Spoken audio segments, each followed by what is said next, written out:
Good morning, good afternoon, good evening. Happy time zone, wherever you are, whatever you do. We're back. We're back for another Tuesday installment on the 45 show. And today I am so fortunate to have Seth Juarez. And guess who didn't turn up this morning again? It's okay. Don't hold it. Don't hold the grants. JP is probably going to be joining us later on the show. But in the meantime, Seth is here to fill in for both of them. How are you doing, my friend?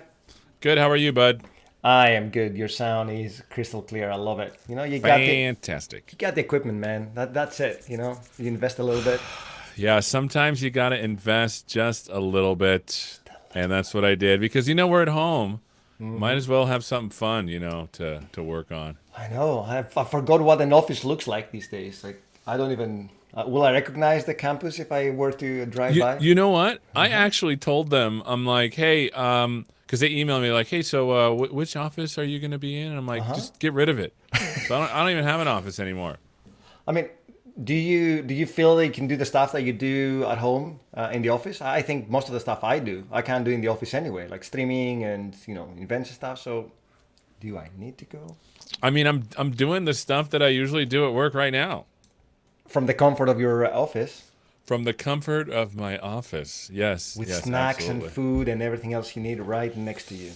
I'm just saying, the only thing we do not have is that beverage place, that we have in our offices. I don't have that. Yeah. So, free booze, as in free soft drinks. We don't have free that's booze. right. Yeah, no That's booze. right.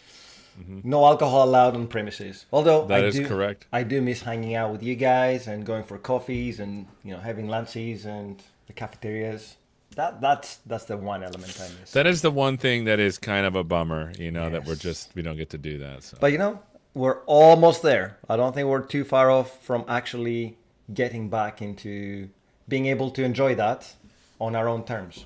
Yeah, I hope so. Yes. I mean, we Yes. shall see. So tell us a little bit about you because I know you from a long time ago, but many people may have not seen you, especially on our show since it's an identity show. So tell us a little bit about what you do and why you're here. Yeah, you got it. My name is Seth Juarez. I lead advocacy efforts at Microsoft for artificial intelligence and machine learning. Our mission is to empower every developer and data scientist to be successful with AI on the cloud, and we do that by three things. We do three things. We create content, we refine our products, and we help grow community around them. And so I deal particularly with machine learning and AI. So that's what I do at Microsoft. You may have seen me on shows. Sometimes they let me do shows like in between stuff, which is really nice, and I really enjoy that. And keynotes. Don't forget that you don't just do shows; you do keynotes as well. Sometimes Yeah. I do keynotes, but the reality is my day job is making sure that our customers are successful with AI on the cloud. So that's my job. Can we discuss the recent acquisition? What happened yesterday? Because that was big news, right? 20 billion, my friend. Yeah, I don't know too much about it other than Okay. it's a health startup. Like I don't have that kind of visibility. I'm not that important. You mean they didn't consult you before they went and bought that for 20 billion? Absolutely not. So yeah, basically, it's a health startup Yes. that has a lot of AI stuff in it. And the thing about AI that's really good is that human doctors are absolutely amazing people. They can look at a set of data and diagnose things. But imagine having the assistive abilities of AI to help doctors make even more informed prognoses, or diagnoses around health. And so that's what my first impression was, but that's just my uneducated one. I still need to read up. Yeah, I look forward to see what it is because that was the second biggest acquisition that we did in Microsoft, I think. So that's a lot of dough on medical and AI. I wonder if we can take information of the systems that they build with AI and cross-pollinate other parts of the industrial solutions that we're trying to build because that'll be my thinking. But again, I'm not that clever and I'm not that big in the command chain to be able to make an educated decision. And me Or even yes. less. I so doubt that one, dude. You're the brains of stuff and learning about machine learning and how we can use it. I mean, I've used cognitive services before, which is a version of our machine learning that it is readily available to developers, right? Correct. Yes. Correct. And I'm happy I wanted to go over because some people look at AI, specifically when they're talking about machine learning, they have a hard time distinguishing the difference between all these. Yes. So I thought I would maybe explain these things as I would from a programmer's perspective. Most people don't know I was a .NET dev for nigh a decade before I went to grad school and started doing research in machine learning. And so I look at this from the perspective of a developer. And when I look at it like that, it all of a sudden, I think everything starts to make sense. So what I'm going to do is I did not bring slides because who cares about slides? I'm going to literally like go old school, like teacher mode. I love it. It's so it's a slide-free zone here. Yeah, I'm going to so you can see me drawing things, right? I hope. I can see you, yeah, and I'm going to move you the big screen now. So all right, more so let's real do estate. This.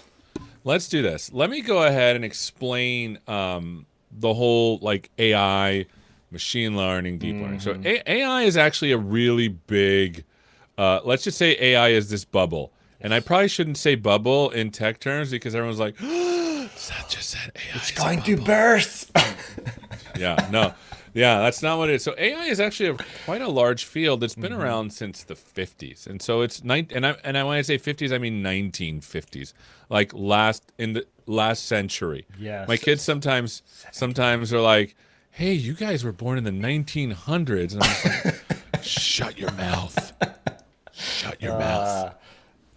But this was 1950s, and these algorithms are actually quite old. And the way I like to think of these is I like to think of them as like glorified search. Okay. So, for example, think of like playing tic-tac-toe, and I'm gonna go to yellow here. So imagine playing a game of tic-tac-toe against a computer. Yep. Notice that there is a really fun way of making this work. So if I put an X, let's just say I put an X here, and now I have to make the computer decide. Well, think about the computer literally can just say, well, I can put an O 1, 2, 3, 4, 5, 6, 7, 8 different places. So 3, 4, 5, and then we'll go like that. And so imagine like if it's X here, it can put an O here. If it's X here, it can put an O here, and it can literally create a tree. And then once it does this tree, it says the computer can even think further and say, well, if I put an O there, then what they're going to do is they could potentially put an X here. And then notice that you're basically building this big tree. Yep. Right? And so all the computer needs to do is find the optimal path to not lose. Right. Nice. And the thing about this is tic-tac-toe is that it's so small that you can search the entire space in memory. Wow. Yeah. And so this algorithm, you may have heard of it. It's an adversarial search algorithm called Minimax. Okay. You can make it a little bit smarter by doing something called alpha beta pruning, right? For example. So games like chess, where the search space is much larger, it's still finite. Right. So that's a Minimax now. So there's other algorithms, for example, finding, like if you're in Waze, for example, it tells you sometimes, hey, turn and go this other way. That is another example of a search problem. Because if you think about it, and I'm gonna go to green here. If you think about it, finding a route from A to B really depends on, like, for example, what available paths there are. So let's just say there's all these nodes, right? So you have the opportunity to go through this path, right, like right here, or through this path over here, for example, right? But what Waze does is it looks at these edges and it assigns a weight to it because let's just say traffic. Yes. And so now basically all you have to do is find a path from one point to the other using a heuristic function, and that heuristic function takes into account the weight, meaning how much traffic there is, as well as the distance, etc. And this is called a heuristic function, and this algorithm is called A star. And it's another search algorithm. But this is what AI was in the olden days. It was glorified search. But then what happened is the search space got way too big. Big, yes. So for example, if you're looking at a picture and you want to know what's in it, like the search space is far too large. Yes. And so this kind of approach started to fall over, and so that's when techniques came about, and these ones are called machine learning, right? Because now the search space is much bigger, and so you've got to find a way to divide this search space.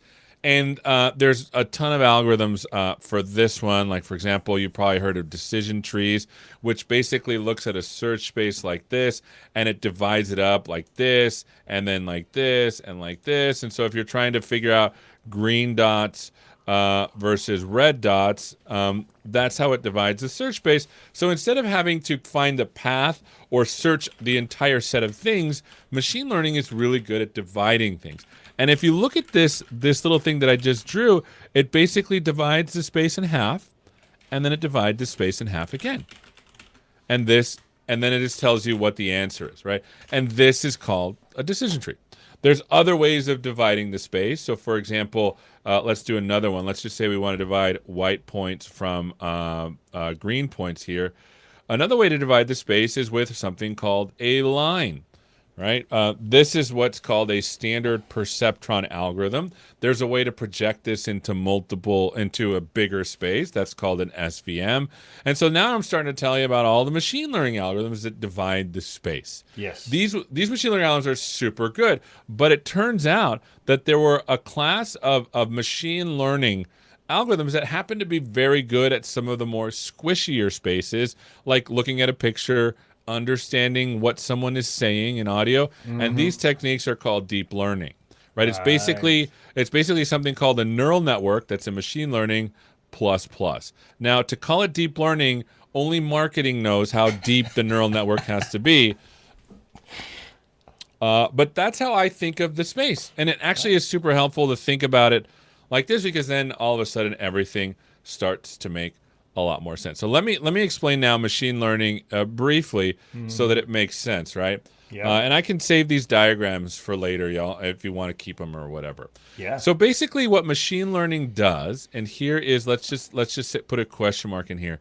Let's start with programming, regular programming, because I like to think of stuff from a point of view of programming. So basically what we usually do is we have some we have some input, right? We give it another value. We give it another. Let's see. So I'm trying to remember. So because I always get these mixed up, and then comes the output. Output, right? And then in here we have an algorithm, right? So we have the input here. And then we have the we have the input here. Oh, I know what I did. Okay. I know. While you're doing, our BST guy is asking, can we NFT those images? Absolutely. I will sell them readily. So regular programming has this thing called input and output, right? Yes. And in here we create an algorithm. All right. So this is what we usually do. And what we have to do is we have to come up with a series of steps to solve stuff. Right? But what machine learning does, and this is the crazy bit, is machine learning changes everything. ML, right? What we do is we give it the input and the output, and then what it produces is an algorithm for us. And then in here is the magic. Now this, I'm so bad at handwriting. It can do that for us? Yeah, so I'm going to draw this again because it seems to be quite surprising when I'm telling you. So let me move this up here. And now let me draw it again. So Emma, because I want, this is the important thing that everyone needs to understand. So now what we do is, here is the input. We give it also the output, and what comes out is an algorithm, and then magic happens in there. So this is the question, like, how does it actually do this? And what I did is I actually beforehand showed you kind of how it does it over here. Right? And so this is the magic here with machine learning, is you have to pick first a shape of what the algorithm looks like. And now these things have different names in machine learning land, right? These are called the features. Okay. No, I got it backwards. So the thing that goes in, these are called the machine learning features. Okay. And this is called the label, which is the right label. And this here is usually called a model, machine learning model. So when you hear machine, I heard of models. Good. So usually when you hear about machine learning model, literally it's basically a different way of creating an algorithm. Right. So let me show you this in practice. So let's go to this goodness here. So here's something called computer vision. You've probably heard about it. Yes. Let me go to my tweets here, Twitter. Uh-huh. And let me get my picture. I'm gonna get my picture out, and I'm gonna have it look at my picture. So there's my picture. Open image in new tab. So It's a let's happy get picture. This. Yes, happy picture. Me and my lovely bride. So I am going to just do an analyze image on this picture. Mm-hmm. So now I'm gonna hit submit. Okay. So basically, there's like I don't know how many models doing a bunch of stuff down there. One of the models is finding a bounding box. Another model is telling me what's in that bounding box. You can see over here the output of the models, and you can see, for example, it knows it's a person. Oops. It knows it's a person. You can see that right here. It has a confidence of 99. It also knows that it's an outdoor thing. There's some smiles. There's a human face. There is a woman. There is someone posing with a suit, right? So notice it finds out a bunch of things, but then it does other things. Right. And this is the crazy bit. It also gives us a sentence of what it thinks. And right now it thinks it's Seth Juarez et al. Posing for a camera. Now you're probably wondering, how does it know that it's me? This is the funny part. Deep learning. So back in the day, this is like 4 years ago, I was giving a talk with, I had a demo in a talk with Harry Shum. He used to run all of Microsoft research. Yes. He's moved on to something else. And it was such a funny demo because like I had a picture of him and it would show both of us. It would be like Harry Shum and some guy, right? And I made the joke that I'm just not famous enough to be able for it to know me. And the developers must have watched this because, they watch stuff when programmers watch stuff when you show off their stuff and they're like, we'll show him. Yes. We'll put him in. And so now it knows me. But this is a model. Now, what if you want to look at it in a little bit more like, let's look at it more in a more detailed way. So here's another model. This is something called custom vision. And here what I'm doing is I'm trying to get the computer to recognize whether I'm doing rock, paper, or scissors. But let me show you this model in action because I think and let me see if I can get this other camera to work. So let me do this.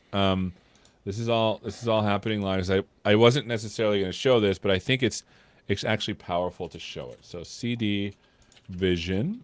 I think this is the right thing. So let's go to CD API here. API. Okay, let's take a look at this. And I always forget how to run these things. So let's look at the package dot. Oh, not the lock. Gosh dang it. Package.json. Looks like we want to do npm start. So we'll quit that. Quit, and then we'll do npm start here. I keep hitting the caps lock. npm start. So this is the back end of a program I wrote, and now let's get the front end going. So we'll say cd vision, and then client, and then this one also obviously has its own package.json. So we got to see how to run this one. Package.json looks like this is going to be. Hold on. Looks like it's yarn, so we're going to use yarn. Package. So many tools. Yarn serve. Okay. Yes.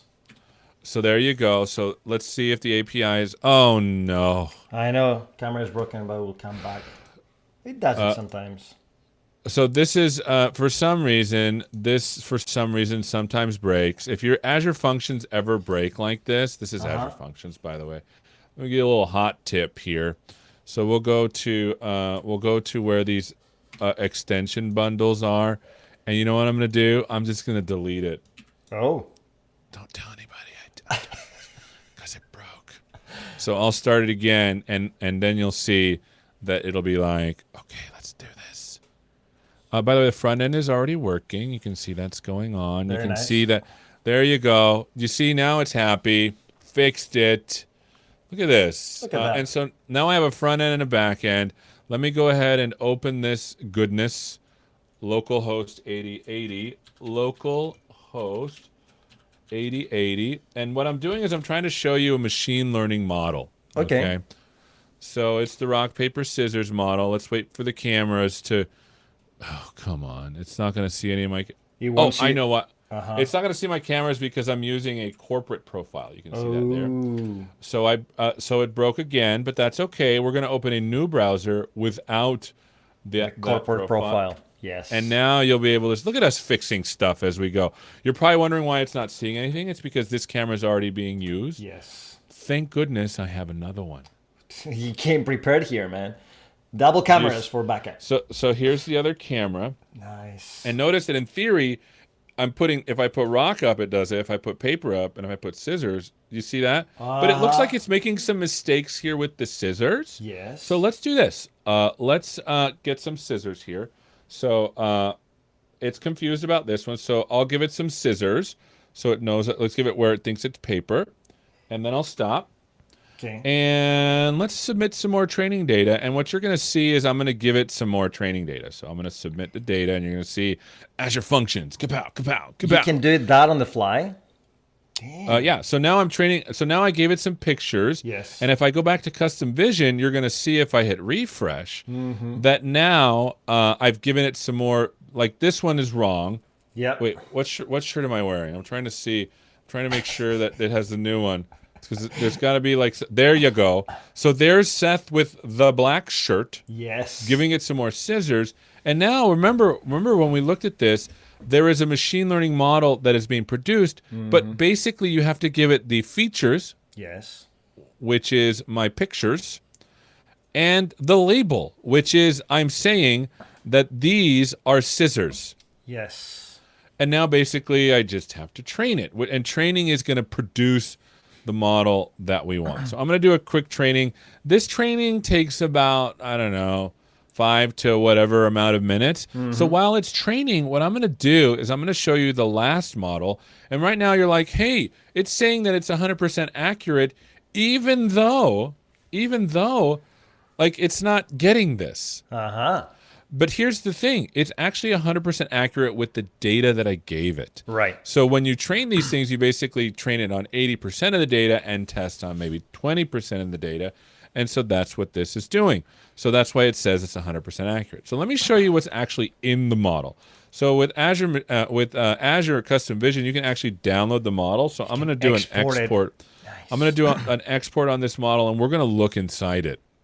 It can also download different types of exports, right? So it can do TensorFlow, it can do mobile stuff, if I remember correctly. So lots of options there. Correcto. That was a little Spanish for all y'all wondering.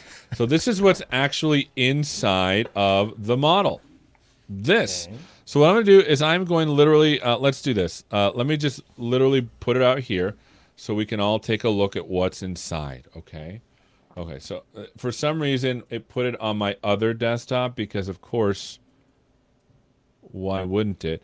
What I'm going to do is I am going to put this into a folder called our model, and let's just put everything in there. And let's just Visual Studio Code the heck out of this and see what's in there, because I want people to know what's in there. So the first thing is, remember we talked about labels? Yes.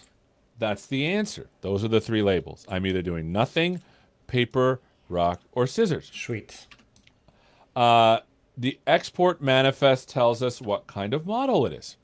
It tells us the model file name. It tells us the label name. It tells us the properties, the SHA, etc. It's a classification. And then you're looking at the properties, and you can see, if you're a programmer, basically this tells you how you have to pre-process the image before you put it into the model, because it turns out that this function has an input shape as well as an output shape. Because remember, I said the model is a function. Yes. Now, here's the license, and this is the scary part. Microsoft's license is actually quite permissive. What? MIT. Yeah, so basically you can use this, download a model, and then use this inside of an application such as this one. And again, this model is running directly in the browser. Whoa, nice. Now it thinks I'm doing it. But because it has never seen me in this position before, it's starting to make mistakes. And so we just got to keep training it. Sure. Okay, so let's actually look at what's in the model. So let's go over here to the model folder, and notice that when I have models, it has like a program that it can open it with. Okay. So we're going to look directly inside this model. Here it comes. Wow. And this is it. It's not like everyone's thinking like there'd be butterflies in here or rainbows. Now you're seeing why this is deep like a learning. workflow chart. No, and it kind of is like basically a graph of computations. Right. So you can see that what it expects, and none means n number of images in the form of a vector of size 3 in the first dimension, size 224 in the second dimension, and size 224. So your function actually converts to this size before it passes it back to the model, so you can do the No, analysis? you have to convert it to this size. And you're probably wondering, well, how do I know that? Well, it turns out that this manifest file told us. It says it has to be 224 by 224 byte. And then you can see that how it normalizes stuff, etc. So it tells you how to do all this stuff. And the cool thing is that if you're wondering, well, I don't know what this means. Well, this none here, think of it as like a picture. So let me. I zoomed in too much. So let me zoom in here. Okay, so that's a good zoom. That's a good zoom. So here, just think of this as one picture. So it says none because you can actually pass it like any number of pictures. Think of this part as the channels in an image. And what are the channels? Where they happen to be R, G, and B. Right? So it's red, green, and blue. And this would be the height, and this would be the width of a picture. So basically what you have to do is you have to take a picture, and if you think of a picture, an image is basically a square, and in each pixel. There's 3 numbers. Yes. RGB. And you're like, oh, yeah. It turns out that this represents a matrix form of this picture. That's it. And you're probably wondering, well, what does it do? Well, it does a lot of stuff. It does what's called a batch normalization. It does what's called a convolution. It runs a function called a ReLU, which is a rectified linear unit. It does some pooling to downsize. Then it does 2 things at once. And so basically it does all of this math on the picture. Math until all the way at the end. I'll tell you what this one does. This does what's called a gem operation, which is a generic matrix multiply. And notice that it basically multiplies by a matrix of size 4 by 1024. And then the last output is of size 4. And so basically the output is a vector of size 4, and you're probably, well, what the heck does this represent? So basically these are like buckets of numbers, and wherever the bucket has the highest number, that's the output. And we're wondering, well, what does that mean? Well, it turns out that the labels are ordered so that this means none, this means rock, this means paper, and this means scissors. So if you had 5 labels, it would be a vector of size 5. Yes. See. And so basically when the output comes out, notice that it's doing like this thing called an argmax, which is basically looking at this vector of size 4, and it's returning the index of the one with the highest number. I see. And then it outputs the class label based upon the index found in here. Right. So it looks like 0 is none. Yep. 1 would be paper. You see, and so that's what that is doing. And so now this iteration is done. I can do what's called an export. So I want to export to TensorFlow JS because nothing is real in computer science until there's a JS version of it. Everything that can be written in JavaScript will be written in JavaScript one day. I'm just saying, right? So now we'll export this. We'll download it.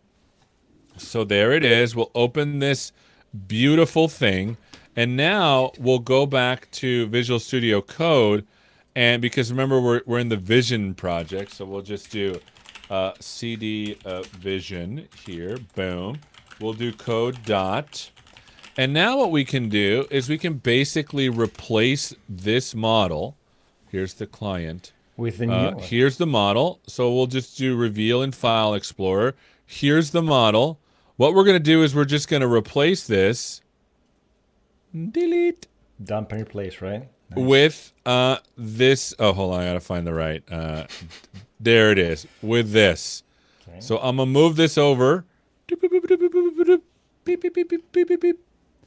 There it is. And now basically, if I refresh, notice that the model, by the way, I need to refresh again. Notice that the model now is from today. Yes. And I can go to the HD Pro webcam. And in theory, notice that now it it still has some issues. I need to give more example. But now it noticed it. Remember the scissors it didn't get? Yes. Now it gets this scissors because I trained it. But it looks like I need to train it some more and give it more pictures. Right? More data. The more data, the more accurate the model, right?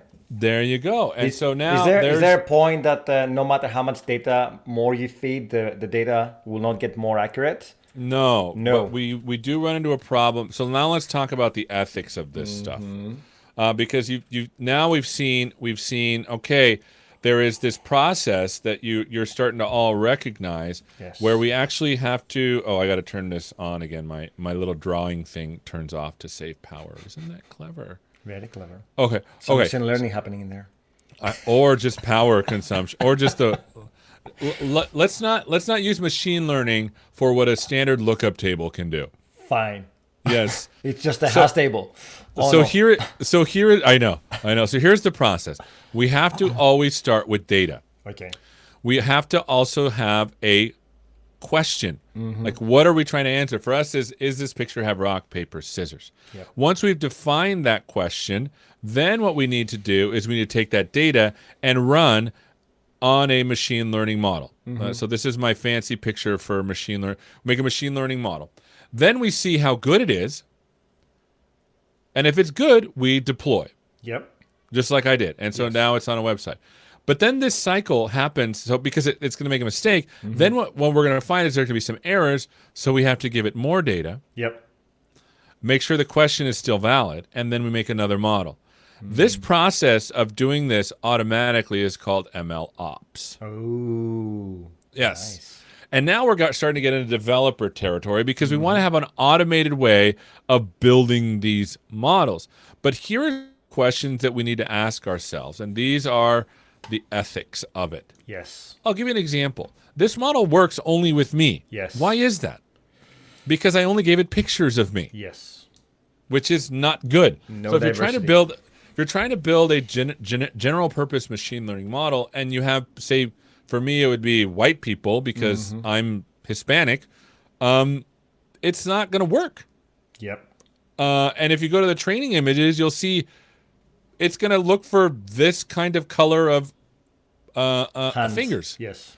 Now, let's just say you don't have a data set with African Americans or people that are not of color. Let's just say, because it's all Hispanic me. Yep. Your thing is not going to work. And you can have things like harms of quality of service, which means that the service is bad for someone that's playing rock, paper, scissors. That's not me. Yes. Or you can have harms of allocation, which means, like, let's just say you're building a machine learning model for recidivism, which is, does someone go back to jail? Yep.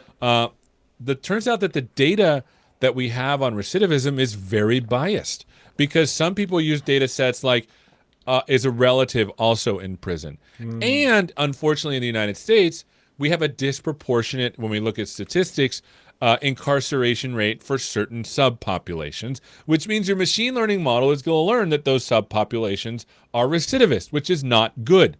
And so that's a problem. And so this is a huge problem with machine learning models, which makes it even more important to be more fine-grained when we do stuff, which then takes me to the last thing I want to talk about, which is something called Azure Machine Learning. Because in Azure Machine Learning, and now we're going to do a sentiment model because I want to switch to NLP. Nice. You can actually run your own artisanal models and explore how fair they are. Wow. So, for example, here's one for. Let's go to a loan here. Here is a loan decision model. Okay. Where we can actually do explanations over a subgroup of people to see whether or not they will get a loan. So you can see, like, for example, a data explorer. You can see, let's do individual data points. You can see where the people are, and then you can create cohorts over, like, male, female, whatever, to see whether these things are fair. So here's another fairness, a fairness, and it's taking a little bit to load. Notice that we can look at the fairness of a model based upon gender and the accuracy, and you can see that here is a grid of all the models we've built, and you can see that the difference in parity difference, you can see the different ones, you can see the accuracy of the models, and you can see that the models, depending on the accuracy, you can have very different models for accuracy based upon demographic difference. And so you can do a lot of this cool stuff. But let's get into the specifics of building a machine learning model. So let's just say you don't want to use custom vision and you want to build your own model. Because you can do it so much better, right? Well, you can. It turns out that here's the funny thing. It turns out because I've seen this, I actually know this is a ResNet 18. It looks like to me, and so I already know how to build this. Wow! Just by looking at this, you get a sense of the shape, and I think it's like the matrix. You can see behind the numbers. Well, I mean, when you write code, all of a sudden you're starting to recognize like a for loop in here, right? You see this is the same thing twice. Yep. Right, and then there 3 times, right, and so you'll start to see patterns. I think it's a ResNet, but I'll have to ask them. So I have a question from Telmix. How do you, going back to the ethics, how do you teach your machine learning to account for those biases from the stats and not be biased itself? You can't. So you basically have to build a model that is less accurate to be able to compensate for the unfairness. And that's what those fairness tools are. Because it turns out, my wonderful friends, humans are just biased. And so if we are going to think that because humans aren't biased, and if you're like, oh, Seth just called me a biased person.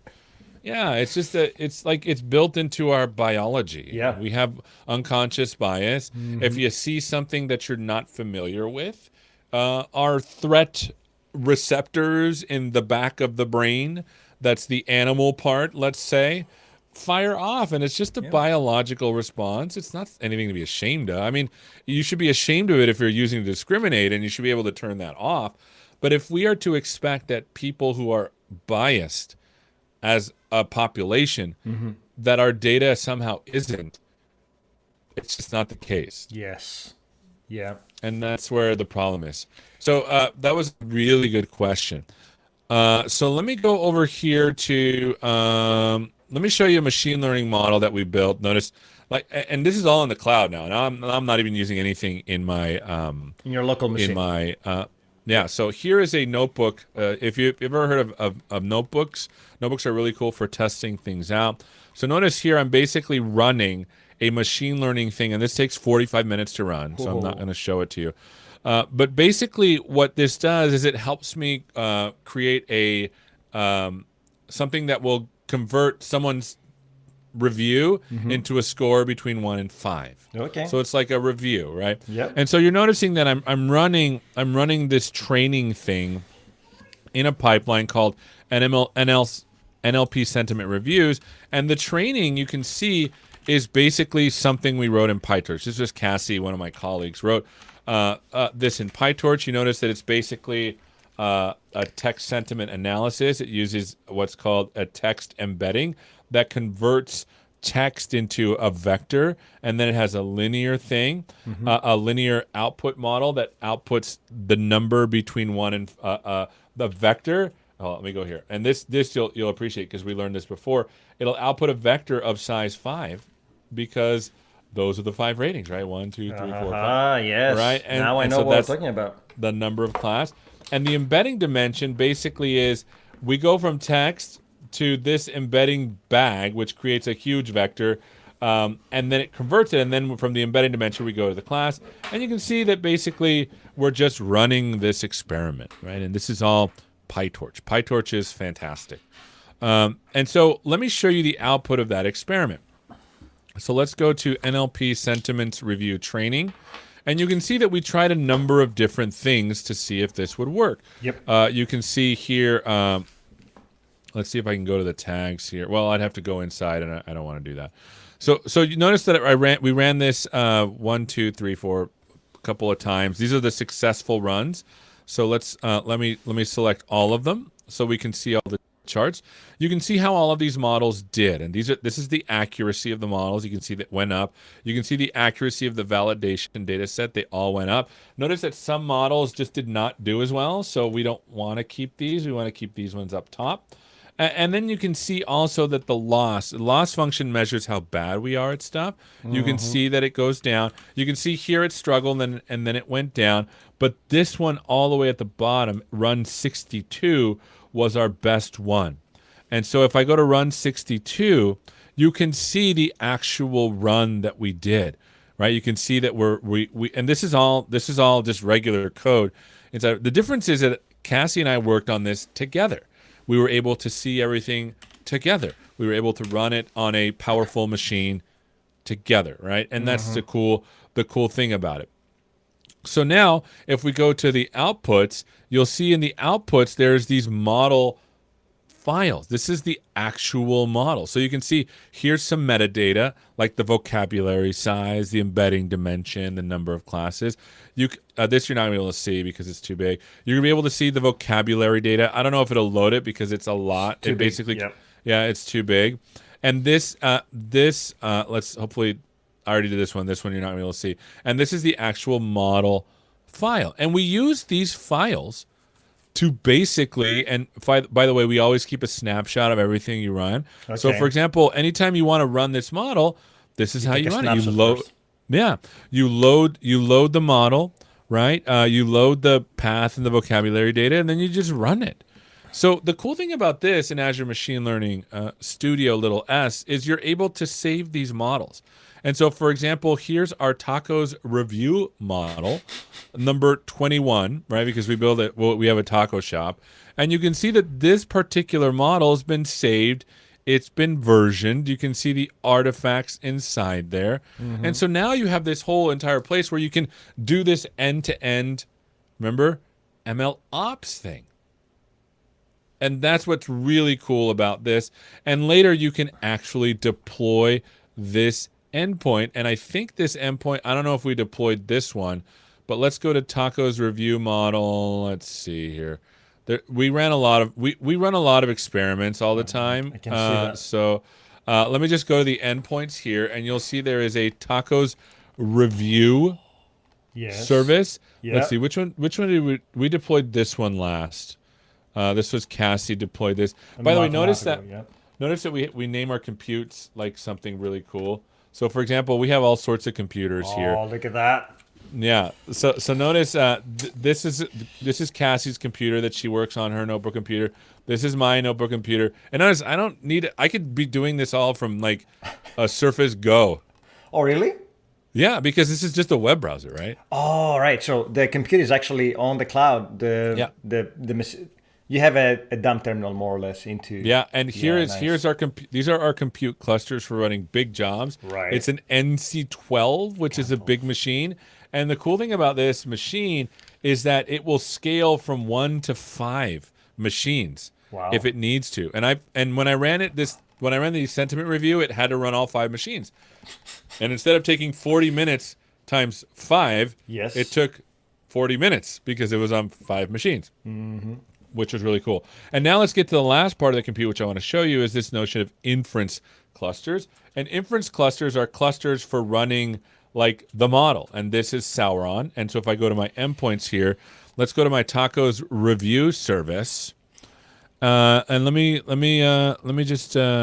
copy that. And I don't remember how to run this, to be honest. So let's go back to We'll come to you. I'm pretty sure we'll come to you. No, we'll just look it up. Why don't we just look it up, right? I mean, that's what this is for. Okay. So I'll go back and I go to the score, and it looks like it's expecting, it's expecting a text query. So I'll go over here, and then I'll say text equal. There you go. This is a crappy restaurant. Look at that. And I hate it. And notice that it would rate this. Remember, here's the vector. Yeah. This represents 1, 2, 3, 4, 5.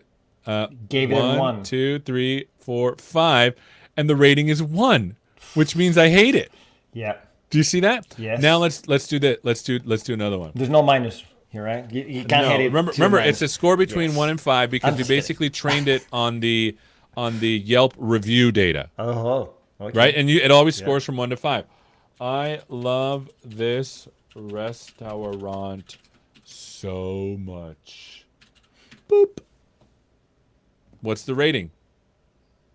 5, because it's a good rating. Now let's do something that's kind of in the middle. We're going back.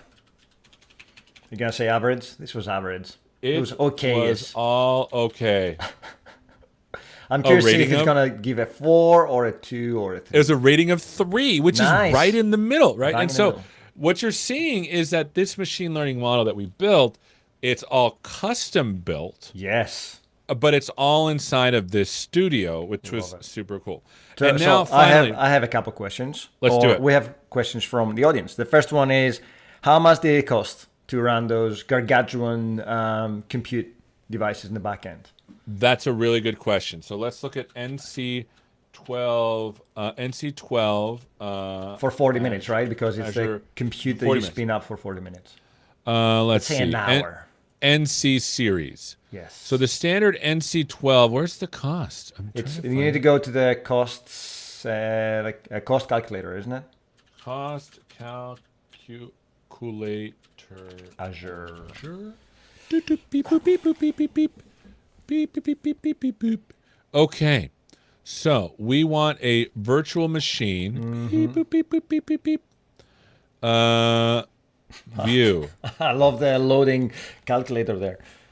No, it's not what I want. Yeah, there's a Phil Snubble. There's a pricing calculator for everything that you need to use on Azure, and you can actually create a combined view of multiple resources, so you can see if you're using storage and VMs and other resources, how much they will cost together for the month, and then you can adjust it. Okay. You can be clever with it. Oh, you didn't find the pricing? I just wanted the NC series like VM pricing. Okay.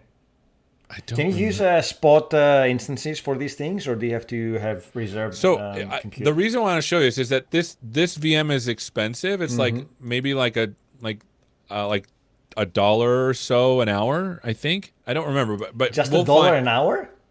But it adds up. Like Yes. like I don't know if it's $1 an hour, but I'm trying to find the NC series cost here.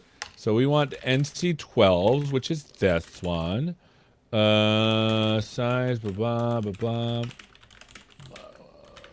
blah. I can't. I want to find it. Let's do pricing. Windows virtual machine. It's not Windows though. It's a Linux machine. There you go. So let's go to payment options. Okay, so notice this is like 0.0111 an hour, and what we want is we don't want general purpose. We want the dedicated one for NCs. yes. Control F, NC 12. There we go. So this let's just use this. So it's $1. $1. This is 1 year reserved. 3 reserved. Spot instance is okay, $1.80 an hour. So $2. So $2. Now, you're probably wondering, well, crap, Seth, you ran 5 machines for an hour. Yes. So now it's $10. $10.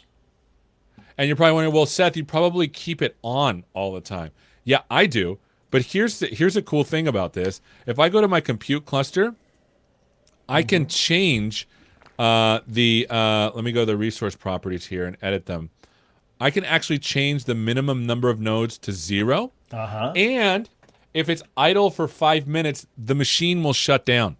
Okay, so you're only paying for storage. You're not paying for the actual licensing or the compute. Nice. Right? And so maximum, yeah, I mean, you're paying for storage a month, which is pennies, a month.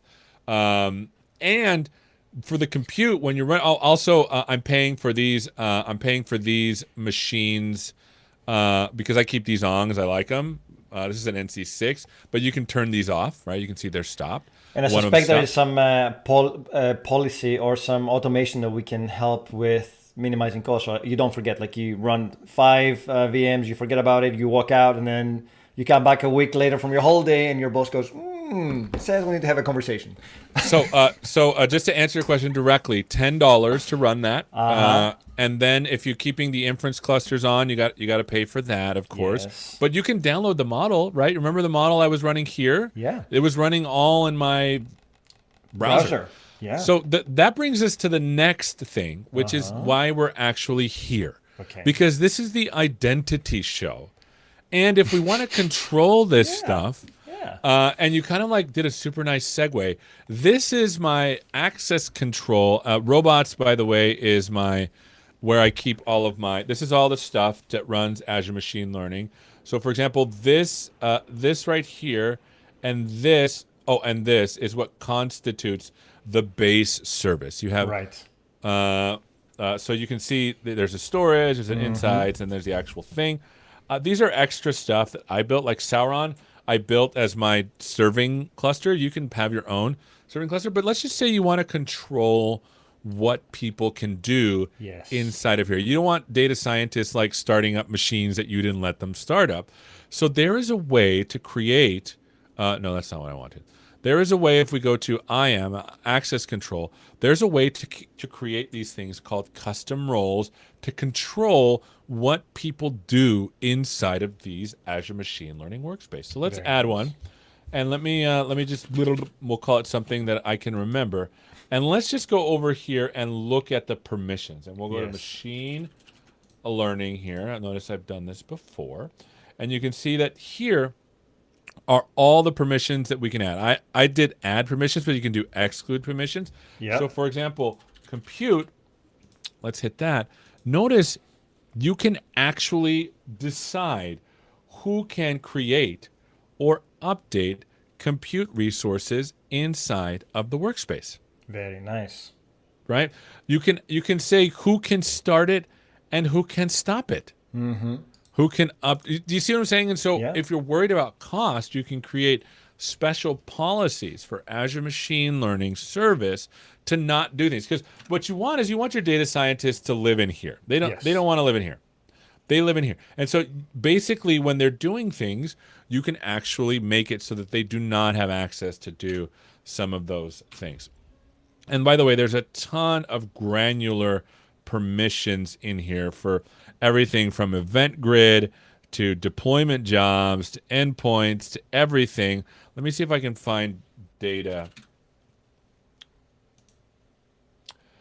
You could, for example, profiles and data. You can get whether someone can get an unregistered data set, can unregister. So basically, you can control people that can create data stores, artifacts, everything having to do with almost everything inside of these things.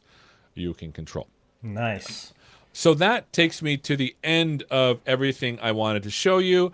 I showed you. Let's do a little recap here because I want to make sure that everyone's.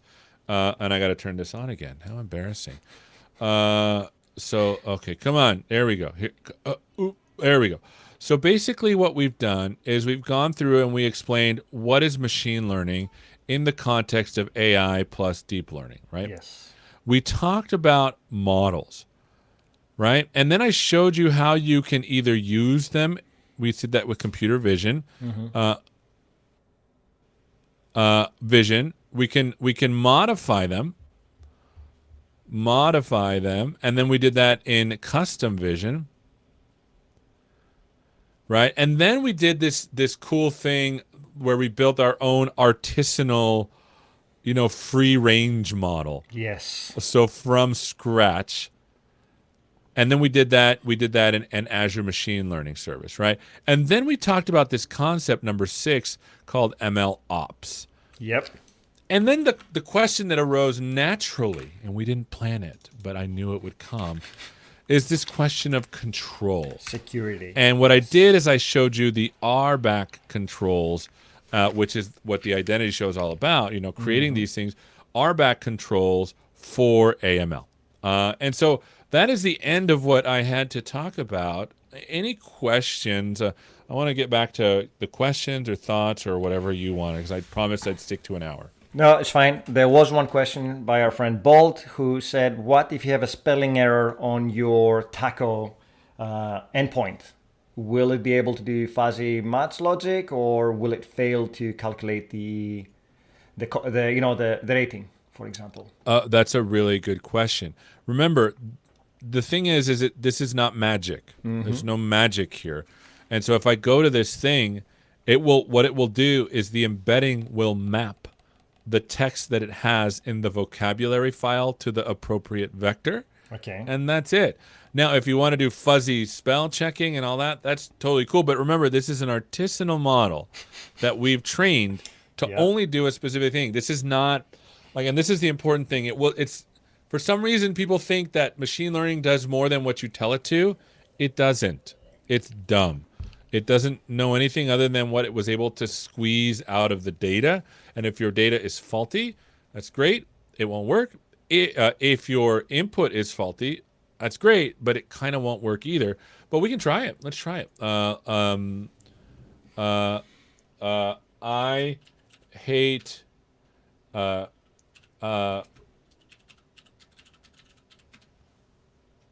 notice that it rated this as a 5. Right? Now let's go back. Typos galore. I like it. Let's spell it right. Yep. Right? Because this word, hate, Yes. it learned in the Yes. embeddings that this word is a strong indication. But, oops, I spelt it wrong. Oh, something went wrong. Oh, too many requests. I overloaded it. There you go. 5. 5. Okay. But see, so no, it doesn't do more than what you tell it to do, ever. So you probably have to put some programming in there to spell check things and then pass it in. Oh, I love it. That means by you saying that, that's a fantastic segue to my question. There's not going to be an AI revolution or the sentient being taking over humanity because our data sucks more or less. So we have a long future ahead. No, I mean, if you build, here's the thing. The problem, it's an interesting question, right? The one thing I do not like is the anthropomorphization of these things. Yep. Because what it does is it shifts the ethics over there. It's like the machine learning model did this. No, it didn't. The data that it used told it to do that. Yes. And so we can't ever do that. So there is a way, you can build a bunch of machine learning models, like in a self-driving car, there's a bunch of models all over the place with sensors, with everything. You can make things do some pretty cool stuff with a bunch of models. And if you, for example, were to say, hey, we need to build a bunch of models to help with the protection of American citizens, for example, you can imagine a scenario where the model might learn we should just lock all of them up. Right? And that's bad. And so, but these things would never think on their own. They'll only look at data, and they basically optimize.